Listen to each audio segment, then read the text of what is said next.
Officially, the case remains unsolved, but Bob Crane's son says he thinks Carpenter may have done it. He also says there is another suspect, and who it is may shock you. The Bob Crane mystery began on June 29, 1978, when the beloved Hogan's Heroes star was discovered bludgeoned to death in his Scottsdale apartment.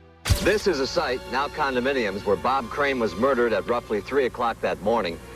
And what the police found inside the apartment not only shocked the show business world. Despite no signs of forced entry and nothing apparently stolen, the suspected murder weapon, a camera tripod, was found at the crime scene. The horrifying nature of Bob Crane's murder darkly contrasted with the campy comedic role that had made him famous. What happened? It's time to get our answers. Buckle up, because once you hear how this mystery has finally been unraveled, you'll understand why it's sending shockwaves across the internet all over again. For years, the crime remained unsolved, but 12 years later, it was reopened and Carpenter was arrested. The murder that changed everything. It was a quiet, sunny morning on June 29, 1978, when actress Victoria Ann Barry decided to drop by Bob Crane's Scottsdale apartment. The two of them had planned to meet for lunch earlier that day, but Bob hadn't shown up, which was unlike him. Victoria had probably thought he'd overslept, or maybe he had gotten caught up in something. But when she opened that apartment door, the sight that met her eyes was something she could never have prepared for, something that would soon grip headlines across America and haunt everyone who knew him. Lying on the bed, Bob Crane's once familiar and lively face was now unrecognizable. His body still and cold. His head had been bludgeoned so badly that it was impossible to ignore the brutality of it. In that moment, Victoria must have felt the world tilt. How could this have happened to someone she had just spoken to the day before? Bob Crane was the charming star everyone loved on TV. But behind the scenes, his life was a maze of secrets, scandals, and shadows. Then came the shocking end that stunned Hollywood. For decades, the truth stayed hidden, until now. But here's the thing. The answers we've finally uncovered, they're not pretty. In fact, they might change how you see him forever. Bob Crane's apartment itself told a story, though it was a story no one wanted to hear.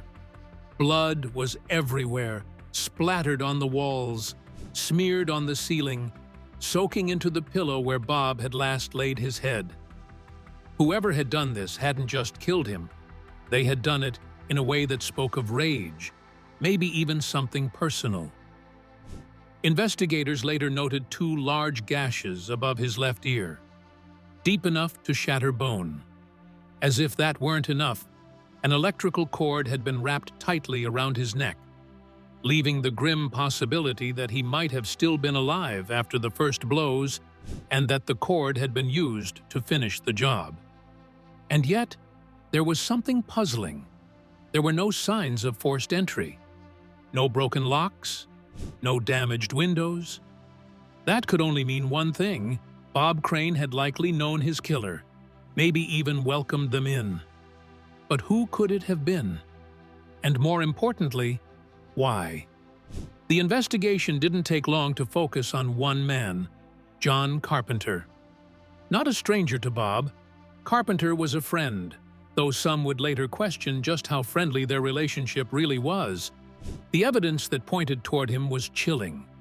When police examined Carpenter's rental car, they found several small but unmistakable blood smears.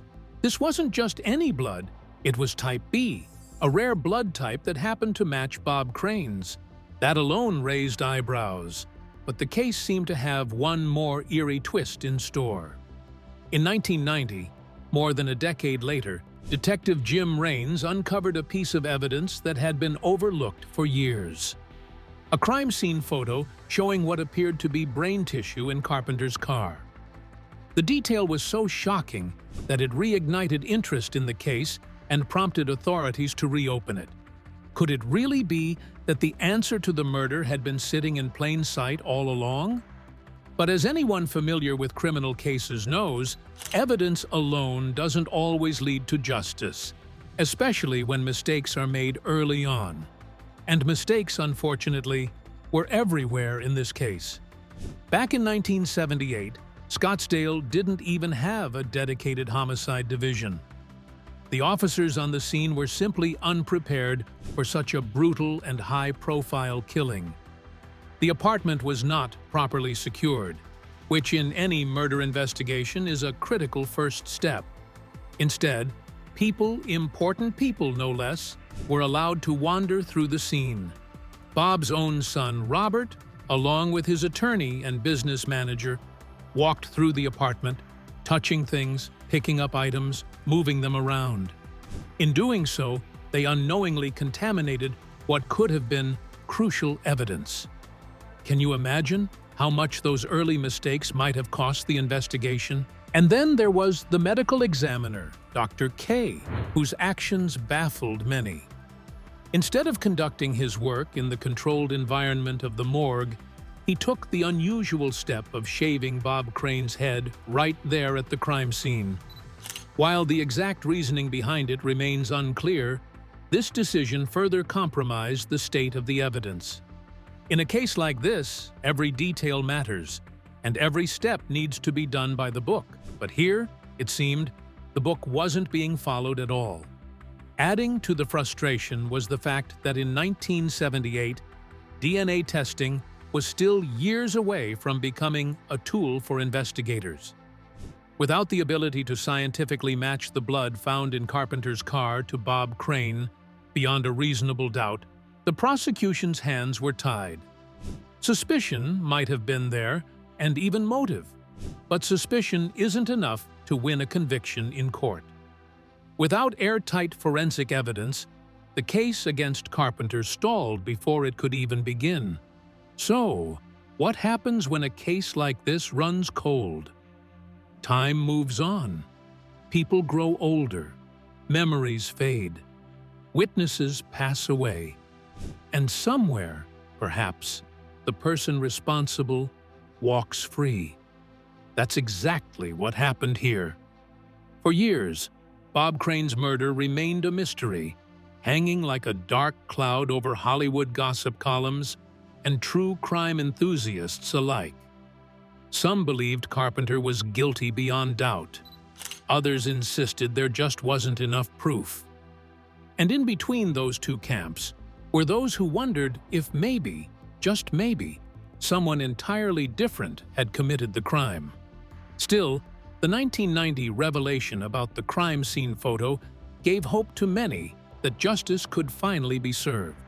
The thought that such a gruesome piece of evidence had been sitting unnoticed for so long was both frustrating and heartbreaking. How could something so important have been overlooked? If it had been found back in 1978, would the case have played out differently? Would Bob Crane's family have been spared years of unanswered questions? But even with the reopening of the case, the road to resolution was far from straightforward. Decades had passed, and with them, much of the physical evidence had either degraded or been lost entirely. Witnesses' memories were hazy at best, and some key players were no longer alive to testify. Investigators faced the grim reality that time, once again, was working against them. And in the courtroom, time matters. The jury wasn't just being asked to weigh evidence, they were being asked to bridge a gap of more than 20 years. The trial, when it finally came, was as much about what couldn't be proven as it was about what could. Prosecutors laid out the blood evidence, the strange photo, and the circumstances of Carpenter's relationship with Crane. The defense countered with the fact that the blood smears were too small to definitively link to Crane without DNA, and that the photo was inconclusive. In the end, the jury couldn't reach the certainty required for a guilty verdict. Carpenter walked free, and officially, the murder of Bob Crane remains unsolved to this day. For the people who loved him, the lack of closure was devastating. Bob Crane had been more than just a familiar face on television. He had been a father, a friend, and a man with dreams and flaws like anyone else. His sudden, violent death left a hole that no amount of speculation could fill. And as the years have gone by, the unanswered questions still linger. Who killed Bob Crane? Was it really John Carpenter, as so many believe? Or was the real killer someone no one ever suspected? And if that's the case, have they been living with the weight of that secret all these years? And here's where the story takes a turn that will leave you rethinking everything you thought you knew about him. Because when it comes to Bob Crane, the man the world thought they knew and the man he really was, well, those are two very different stories. Stay with me, because once we step behind the curtain into his private reality, there's no unseeing it. The public image versus private reality. They said that behind Bob Crane's charming smile, the one America couldn't get enough of, there was a man who was far more complicated than anyone watching from their living rooms could have imagined. To the public, he seemed almost perfect, handsome, clean-cut, quick with a joke, and the kind of man you could trust without a second thought. But wasn't it often the case that the most picture-perfect faces hid the deepest cracks? Long before whispers of scandal and the shadow of murder began circling his name, Bob Crane was Hollywood's golden boy, the kind of leading man people rooted for both on screen and off. When he stepped into the role of Colonel Hogan on Hogan's Heroes, Crane became the embodiment of wit and charm. His character was a quick-thinking, wisecracking leader who somehow made outsmarting Nazi captors look effortless, and audiences ate it up. The show became one of the highest-rated comedies of the decade, and behind the scenes, he was said to be just as warm and friendly as the man viewers saw on TV. Co-star Robert Clary once remembered how Crane was never the kind of actor who threw his weight around. He didn't act like he was above anyone just because he was making more money, and people respected that. His kindness wasn't just for show either, at least not in the eyes of his family. His daughter Karen would later say that to her, he was an absolute typical family man, always in the pool with them, playing games and making them laugh. His son Robert remembered him as being present, fun, and imaginative, once even creating a whole baseball league in their swimming pool. Who wouldn't want a father like that? But then there was the other Bob Crane, the one most people never saw, the one who had a secret life that was miles away from the wholesome image America loved. They said he was a sex addict long before anyone even used that term. His private world revolved around encounters with countless women, each one carefully documented in hundreds of Polaroids and videotapes. This wasn't just a Hollywood phase kind of habit. It had apparently started years before his big break, possibly as far back as 1956, according to his son Scotty. At home, tucked away from the laughter and sunny afternoons, he had a dark room where he developed nude photographs of women.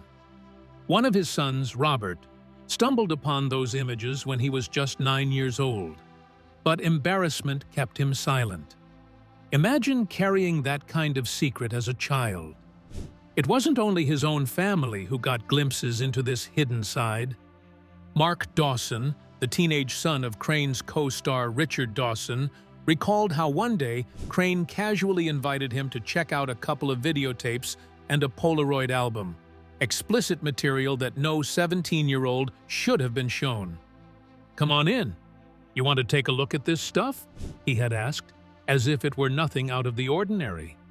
Was this just recklessness, or was it part of a deeper inability to see boundaries? Even when his first wife, Anne, found out about his affairs and secret life, nothing really changed, at least not right away. Hollywood seemed to protect him. Fame offered him a never-ending stream of beautiful women who visited the set or showed up at parties, and he simply couldn't say no.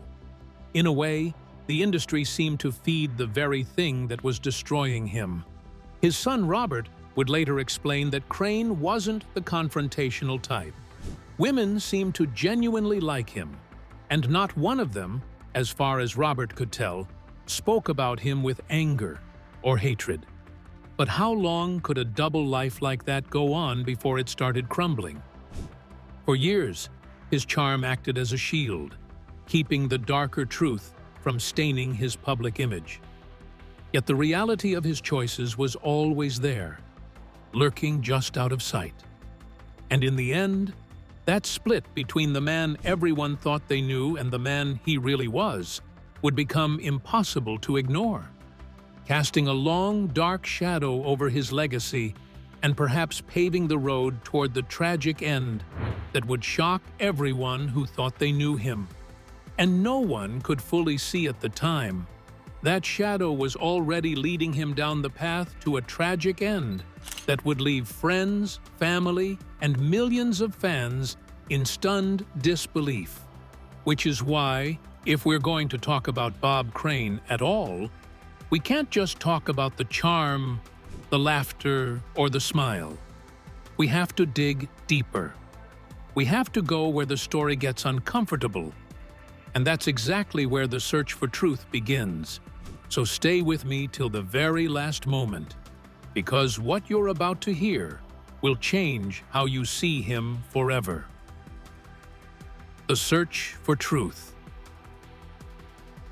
It has been more than 40 years since Bob Crane's murder, yet his story still sits in that strange place where admiration and scandal wrestle for dominance. People still talk about the way he lit up a television screen, how his sharp wit and charm made him a household name.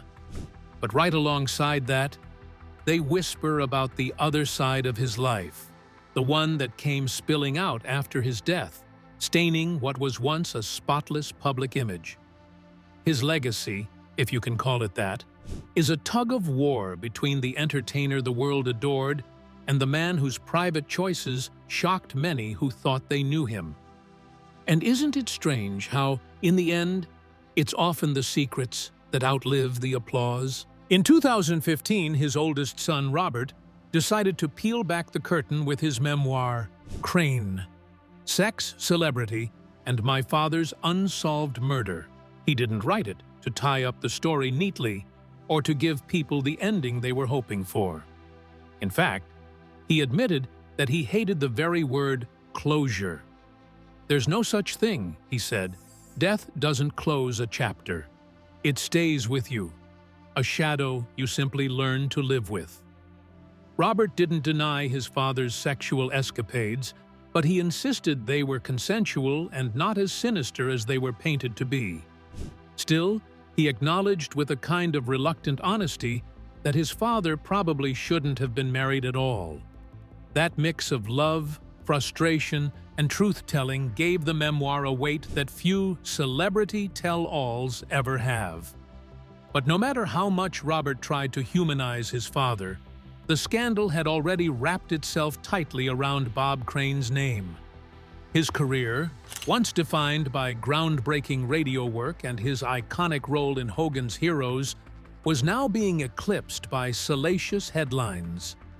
The situation only deepened when Bob's other son, Scotty, launched bobcrane.com back in 2001, selling access to his father's explicit photos and videos for $19.95 a month. Some saw it as a shocking exploitation of a dead man's privacy. Others as a bizarre family decision they couldn't begin to understand. And then there was the 2002 film Autofocus, which didn't exactly soften the blow. It only amplified the seedier aspects of Crane's life, cementing a version of him the public couldn't easily unsee. Still, not everyone was content to let the scandal have the final word. Biographer Carol Ford stepped in, determined to remind people that the amateur was just one slice of a much larger life. She pointed out his influence in radio, his innovative approaches to broadcasting, and the magnetic way he connected with audiences.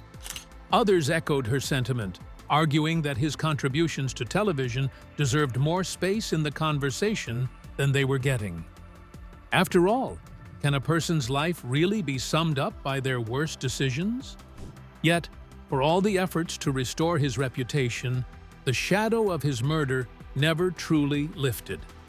In 2016, Phoenix TV reporter John Hook managed to persuade the authorities to retest the blood evidence using advanced DNA techniques. It was a bold move that reignited interest in the case, proving that this was more than just a faded Hollywood tragedy. It was a mystery people still cared about, one that refused to fade quietly into history. And even after all these years, the official record hasn't changed. Bob Crane's murder is still, in the eyes of the law, unsolved. No conviction, no confession, no neat ending to tie the story together. It's as if time itself has been holding its breath, waiting for a truth that never comes. And maybe that's part of why the story refuses to fade, why it still slips into late-night conversations, true crime documentaries, and whispered, "What really happened?" debates. Because in Hollywood and in life, it's often the unanswered questions that haunt us the most. They keep the dead alive in ways even their greatest performances can't. With this, we have come to the end of this video. Thanks for watching. If you enjoyed this video, do well to like, comment, and subscribe for more content. To enjoy more thrilling stories, click now on the following video that pops up on your screen.